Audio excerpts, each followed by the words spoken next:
ஆதியாகமம் 37:5. யோசேப்பு ஒரு சொப்பனம் கண்டு அதை தன் சகோதரருக்கு அறிவித்தான்.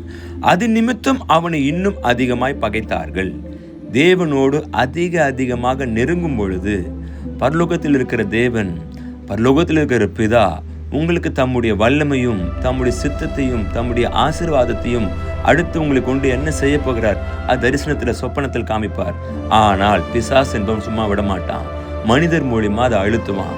நீங்கள் ஊழியத்தில் நீங்கள் பயன்படும் பொழுது, அவருக்காக ஏதாச்சும் ஒரு காரியம் செய்யும் பொழுது உங்கள் கடந்த வாழ்க்கையை பேசுவான். உங்களை அழிக்க பார்ப்பான், குழியில் போட பார்ப்பான், ஆபத்து கொடுக்க பார்ப்பான், மன அழுத்தத்தை கொடுக்க பார்ப்பான். ஞாபகம் வைத்துக் கொள்ளுங்க, அவனால் உங்களுடைய கடந்த வாழ்க்கையை தான் பேச முடியும். ஆனால் அவனால் உங்களுடைய எதிர்காலத்தை கணிக்க முடியாது.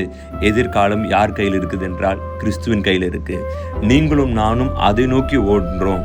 நீங்களும் நானும் எதிர்காலத்தில் கர்த்தர் வைத்திருக்கிற ஆசீர்வாதத்தை நோக்கி ஓடுறோம். ஒரு நாளும் பிசாசு பேசுகின்ற கடந்த வாழ்க்கை பற்றி கவலையப்படாதீங்க. அவன் எதிர்காலத்தில் உங்களை பேசுகிறவங்க எங்கே இருப்பான்னு கூட தெரியாது. ஆனால் நீங்கள் உயரத்தில் சிங்காசனத்தில் அமர்ந்திருப்பீங்க. அதை செய்கிறவர் யார் என்றால் உங்களை அழைத்த பரிசுத்த ஆவியானவர், உங்களை அழைத்த பிதா, உங்களை அழைத்த இயேசு கிறிஸ்து. அவர் உங்களை ஆசீர்வதிப்பார். அவர் கைவிட மாட்டார்.